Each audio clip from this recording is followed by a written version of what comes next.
يا مساء الورد. اليوم بإذن الله تعالى بسوي معاكم الخبز الحضرمي، وبسوي معاها جنبها كذا حمسة الباذنجان. وصفة مرة لذيذة وطريقة مرة سهلة، نشوف طريقتها مع بعض.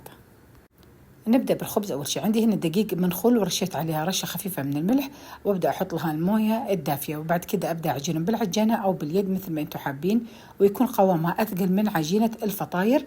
أكورها وأتركها على جنب ترتاح.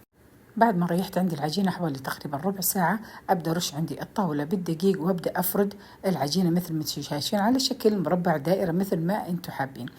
بعد ما أفردها أبدأ أمسح عليها بالسمنة أو الزبدة أو الزيت النباتي مثل ما أنتم حابين. أيضا أمسحها بالكامل ورش عليها رشة خفيفة من الدقيق. هذه راح تعطيني توريقة للخبز وقت ما أخبزها، وقت ما أكلها تكون مرقة معانا كده. بعد كده أبدأ أطبق بالشكل هذا على شكل مربع، أطبق من الجهة هنا والجهة هنا لغاية ما أقفل عندي الخبز وتكون معايا بشكل المربع اللي أنتم شايفينه، وأتركها على جنب.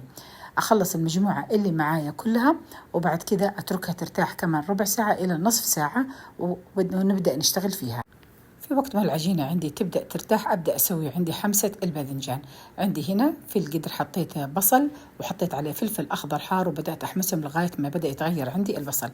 بعد كده حطيت عليه الطماطم وثوم ومعجون الطماطم ومكعب ماجي وملعقة صغيرة من الكمون، واحمسهم إلى غاية ما يتسبك مضبوط وينهرس كل المكونات على بعض البعض.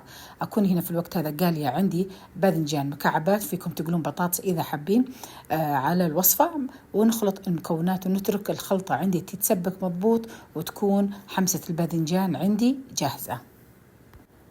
جهزت الصاجة اللي راح أطبخ فيها، تأكد إنها بدأت تسخن عندي.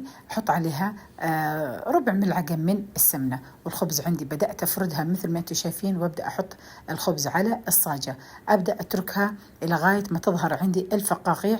في وقت بعد ما تظهر عندي الفقاقيع وتنشف عندي الخبز من الوجه، أقلبها على الجهة الثانية.